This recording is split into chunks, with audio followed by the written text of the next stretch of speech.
Alors, la Diane, la libération numéro 16. Libération numéro 16. Un rapport d'utilisation du Fonds de solidarité région Île-de-France, année 2018. Vu l'article L 2334-17 du Code général des collectivités territoriales, vu la loi numéro 91-429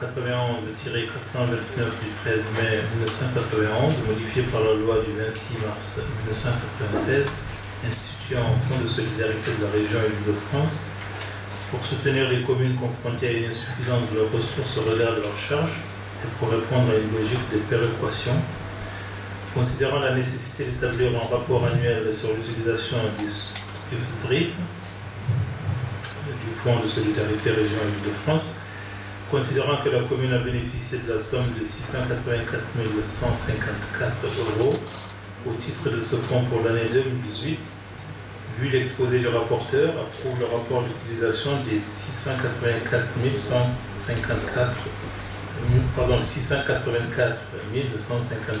€ du Fonds de solidarité de la région Île-de-France annexé à la présente délibération. Vous avez la page suivante où vous avez une somme de travaux et les dépenses indiquées sur ces travaux. Bon. Alors, qu'on vous explique. En fait, ce fonds de solidarité Île-de-France, il est calculé de cette manière-là. En fait, c'est les communes les plus riches qui cotisent dans un fonds pour les communes les plus pauvres. Donc nous, on fait partie des communes pauvres. Bon, c'est calculé par rapport à la présence d'entreprises, de richesses et de compagnies. Hein. Voilà, donc c'est par exemple le Ménilamlo cotise. Il cotise dans un fonds pour nous en verser un petit peu, ce qui est un petit peu normal. Voilà. Tout ça pour vous dire que en fait, cette somme d'argent, elle est obligatoirement, elle ne peut pas être utilisée dans du fonctionnement. Elle ne peut pas servir à payer les agents ou à payer de la tonte ou des autobus. Elle est forcément affectée à des investissements. C'est pour ça qu'on est obligé de mettre en face chaque année, dans la somme des investissements qu'on a fait, une liste où on y met au moins la somme qu'on a touchée, pilotée, qui est contrôlée face à des mandats. Donc c'est des vraies dépenses d'investissement qui ont été réellement effectuées pour prouver que au moins la somme qui nous a été allouée pour les investissements a bien été affectée à des investissements. Voilà. Et pour vous donner une petite information, vous voyez que même dans les périodes difficiles, c'est compliqué. On avait 684 l'année dernière, on a eu la notification cette année, on sera 646. Donc on perd 40 000. Voilà. À chaque fois, ça s'égrène un petit peu.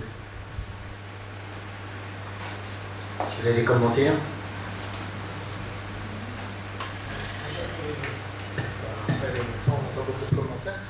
J'avais une question qui est à droite, qui vous a conseillé de mettre en place un pare-feu plus un firewall suite au RGPD.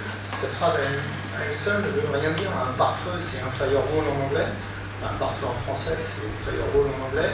Et le RGPD n'est pas lié à tout ça. J'imagine que c'est pas vous qui vous êtes dit tiens, je vais mettre un pare-feu plus un firewall suite au RGPD. Alors, je pense que c'est un intitulé, puisque vous avez bien vu que quand vous avez des fournitures ceci, achat de cela, c'est pas détaillé. Donc c'est peut-être, on va regarder, mais c'est peut-être soit une mauvaise reprise de quelque chose qui a été inscrit. On regardera en détail, mais là je peux pas vous répondre. D'accord, je comprends bien. Vous pourrez m'envoyer la facture concernée, que je puisse moi-même juger de l'intitulé de tout ce qui est écrit dessus. Alors la facture, vous l'aurez dans le grand livre quand celui-ci sera juste. Mais on va regarder ce que c'est. Oui, c'était là. Donc vous l'aurez le détail dans le document que vous allez demander. Puisque ça, c'est les dépenses de. C'est les dépenses de 2018. Oui, c'est les dépenses de ces affectations 2018. Il n'y aura pas la facture dans les documents de... Non, mais vous aurez l'intitulé général et donc après vous nous la demandez si vous avez un souci, ça on peut vous la fournir. Il n'y a pas de problème. On peut passer au vote. Alors, y a-t-il des votes défavorables? Des abstentions? Une. Ah, 4. Ok, 4 abstentions.